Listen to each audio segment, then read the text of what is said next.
was, at the request of management, asked to leave that location. When officers arrived at that location, he left without incident. Approximately 3 p.m. later that day, Mr. Arguello was a suspect of committing a felonious assault at 1 North Monroe Street here in the city of Battle Creek.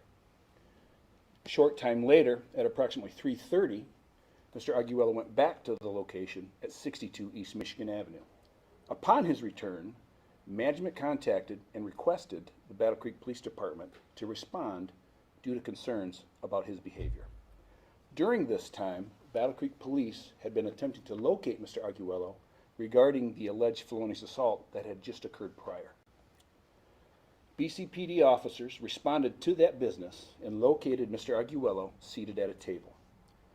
Officers recognized Mr. Arguello and attempted to detain him. Mr. Arguello was initially compliant.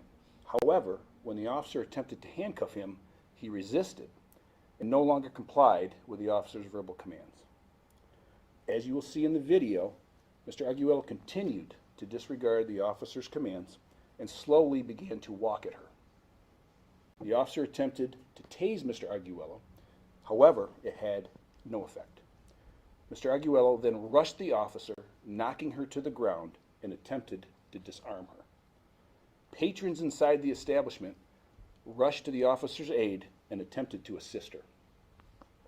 As backup officers were arriving, they observed Mr. Arguello on top of and fighting with the officer. One of the backup officers attempted to tase Mr. Arguello. That had no effect.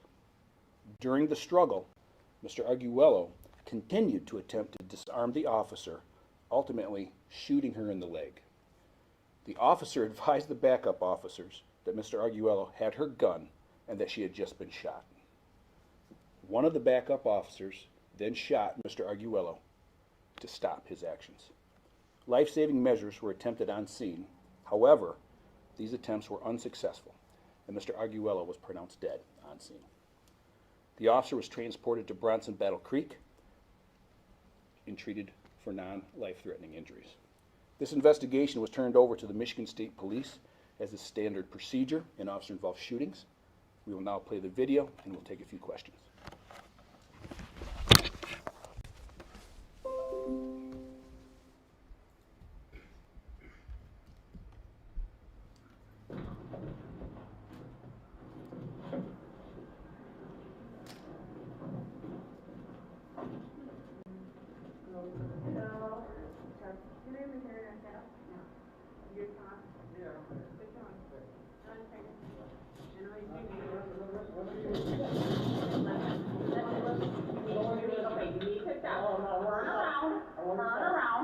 Okay, you need to turn around. Okay, you are being detained. You are being detained.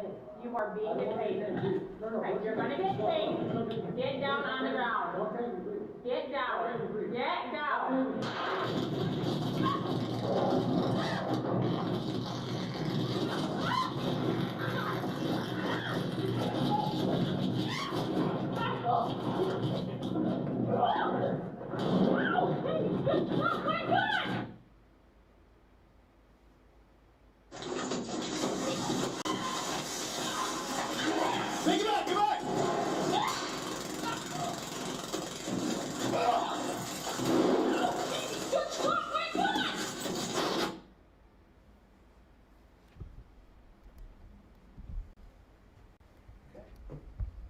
Take a few questions. What was like the time span between between this first incident and then finding him there? You mean the first incident where he was basically in trouble with at the original location? Yeah. So that occurred at 9 o'clock in the morning.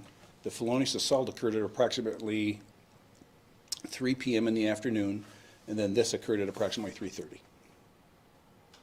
How many times? Do you know how many times the taser was deployed? Well, there are 2 officers that deployed the taser, all right, and right now we believe they each deployed it once, but again, the investigation is ongoing. How many people were inside Café Rica? I don't have that number. I know there were, I want to think 5 to 8, but I can't confirm that right now. And then can you go back to kind of how you guys located him at Café Rica? We were called back to the scene. He responded back there after the initial 9 a.m. call. And when he came back, they were concerned about the behavior he was exhibiting. They called us to respond back out there. Any indication that he appeared under the influence of anything, or does he have mental health issues? I can't answer that at this time. It's ongoing, so I don't have that information for you yet. How is the officer doing? What's her status? Our officer's doing well. Again, she received a single gunshot wound, and we hope that she will be released later today. And the officer that ultimately had to use deadly force is doing well as well. What was the man from Texas doing in Battle Creek? I have no idea. To clarify, the suspect used the officer's firearm to shoot her in the leg. He was not armed initially. Correct. If you can watch the video again, but when the initial, as he rushes her, you can kind of see both hands reach towards her firearm. And do we know, did he have any relationship with any employees, any people at Café Rica? Don't believe so, but right now that's unknown. Okay, what about relative to the assault on Monroe? Any idea, is it anyone that he was related to, or was this just kind of an isolated We do incident? not believe that the victim of that was in any way related or even knew him. Okay, thank you. Is that the assault earlier in the day? That was the assault approximately 30 minutes before the shooting occurred, yes. And what was the incident at 9 a.m.? Can you tell us about that? We got the call from dispatch that there was an unwanted subject inside of that establishment. So he was exhibiting behavior that was concerning to management. That's why they called us. Looking how quickly that video, from the officer, saying that she's going to tase him to when he rushes at her, how quickly do these decisions have to be made, and how challenging is it for officers in situations like this? Well, that video kind of speaks volumes to your question, right? There are decisions in nanoseconds sometimes, and especially when you have to consider an officer's size compared to the individual size that they're dealing with. That individual is probably approximately 6'2", well over 300 pounds. Far greater stature than the officer that was there trying to deal with it. What happens now with the investigation? What are the status of the officers involved? Are they on paid leave? Yeah. What happens now? Standard procedure when it comes to situations like this, both officers are placed on administrative leave. The Michigan State Police will handle the criminal aspect of this investigation, and then internally we do an administrative review based upon our policies, procedures, and case laws subject to the use of force.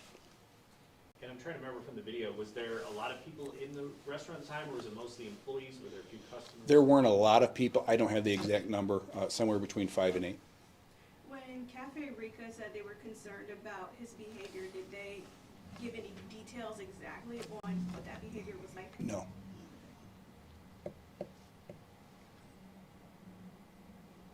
I guess, just knowing that the officer survived, as being the chief, that has to be pretty big relief. Well, yeah, this is a horrific situation. We wish that it had not occurred.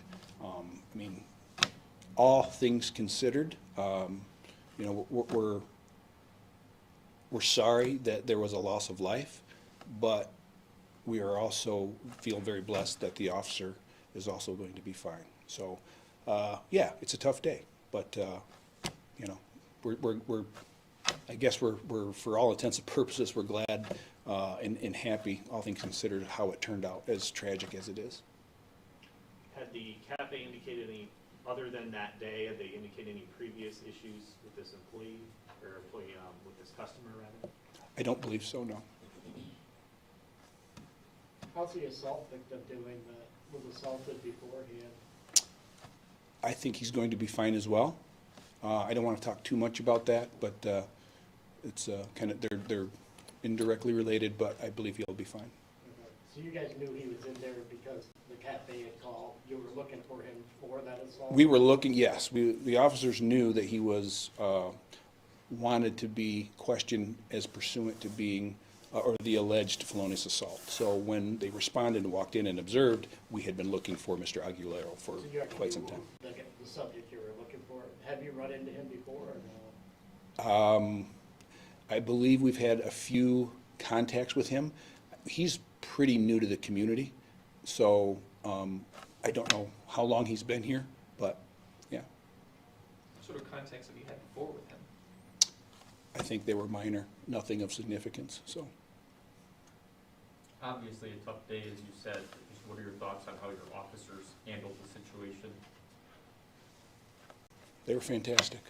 Some of the stuff that we couldn't show, just as far as how in the totality of this event worked itself out, their role, their professionalism, and how they responded to a very just tragic and horrific situation is commendable, and I'm proud of what they did. Any more? All right, thanks. Have a great day and be safe out there, okay? All right.